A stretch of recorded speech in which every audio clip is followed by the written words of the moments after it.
আপুনি বাৰু জানেনে মাটিৰ হিচাপ কৰিব? 1 বিঘা মাটিত কিমান কঠা মাটি হয়? 1 কঠা মাটিত কিমান লেচা মাটি হয়?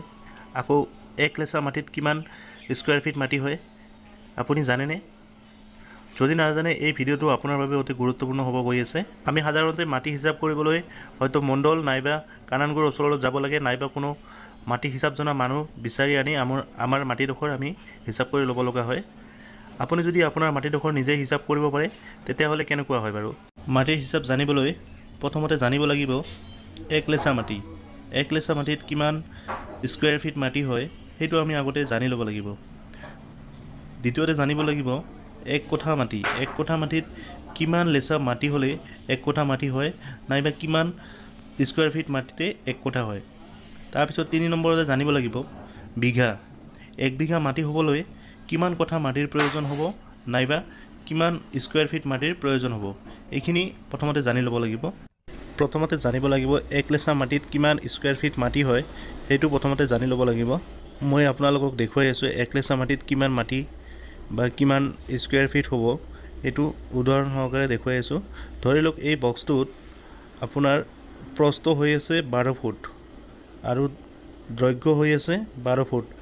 তেতিয়া আপোনাৰ এই মাটিডোখৰ হ'ব 1 লেচা মাটি। 1 লেচা মাটি হয় 12 ফুট প্ৰস্থ আৰু 12 ফুট দৈৰ্ঘ্য পূৰণ কৰিলে যিটো হ'ব সেইটোৱে হ'ব 1 লেচা মাটি। 12 ফুট আৰু 12 ফুট পূৰণ কৰিলে হৈ আছে 144 স্কোয়াৰ ফিট। এইটোৱে হ'ব 1 লেচা মাটি।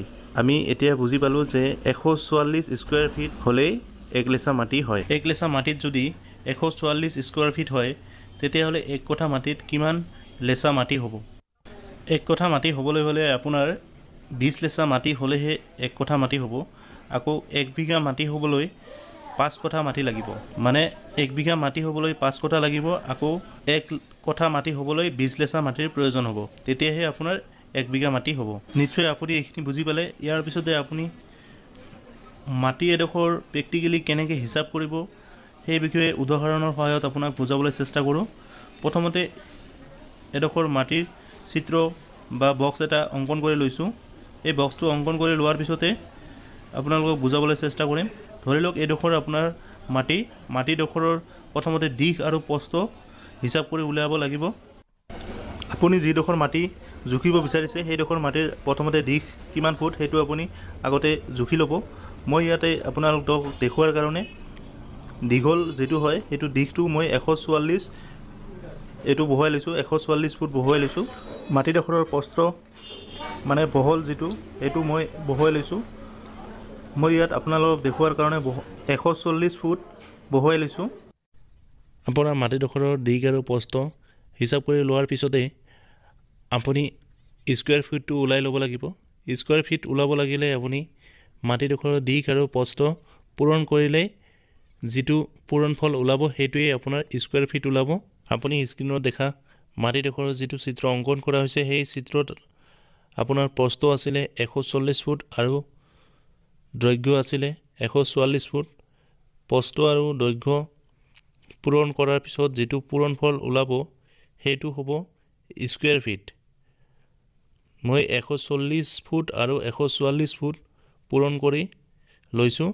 পূৰণ কৰি লোৱাৰ পিছতে আপোনালোকক দেখুৱাই আছোঁ 140 ফুট আৰু 144 ফুট পূৰণ কৰিলে আপোনাৰ 20,160 স্কোয়াৰ ফিট ওলায়।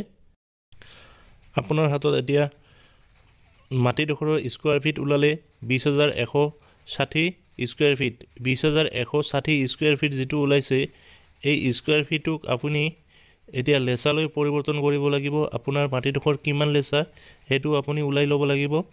20,160ক আপুনি 144ৰে হৰণ কৰিলে যিটো উত্তৰ ওলাব সেইটোৱে হ'ব আপোনাৰ লেচা। আপোনাক আগতেই কোৱা হৈছে যে 144 স্কোয়াৰ ফিটে আপোনাৰ 1 লেচা হ'ব। গতিকে আপুনি 144ৰে হৰণ কৰাৰ পিছত আপোনাৰ সন্মুখত যিটো ওলাব সেইটোৱে হ'ব আপোনাৰ লেচা। 20,160 স্কোয়াৰ ফিটক আপুনি 144 স্কোয়াৰ ফিটেৰে হৰণ কৰিলে 140 লেচা মাটি ওলাব। আপোনাৰ এই 140টোৱে হৈছে আপোনাৰ লেচা। এতিয়া যি 140 লেচা মাটি ওলালে এই 140 লেচা মাটিৰে আপুনি এতিয়া বিঘা কঠা ওলাব লাগিব। 1 বিঘা মাটিত 100 লেচা হয় আপোনাক আগতে কোৱা হৈছে 1 বিঘা মাটিত 100 লেচা হয় এই 100 লেচা মাটি আপুনি যদি 140 লেচা আপোনাৰ ওলাইছে তেনে ক্ষেত্ৰত আপোনাৰ 100 লেচাই 1 বিঘা হয় আৰু 40 লেচাই 2 কঠা মাটি হ'ব আপোনাৰ মাটিডোখৰ হ'ল 1 বিঘা 2 কঠা 0 লেচা আপোনাক দেখুৱাই এই মাটিডোখৰ 1 বিঘা 2 কঠা 0 লেচা মাটি ওলালে ভিডিওটো চাই যদি অকনো হেল্পফুল বুলি ভাবে যেনে ক্ষেত্ৰত ভিডিওটো লাইক কমেন্ট আৰু বন্ধুবৰ্গৰ সৈতে শ্বেয়াৰ কৰিব আজি ভিডিওটো ইমানেই আছিল পৰৱৰ্তী সময়ত লগ পাম ভিডিওটো শেষলৈ চোৱাৰ বাবে আপোনালোক সকলোকে ধন্যবাদ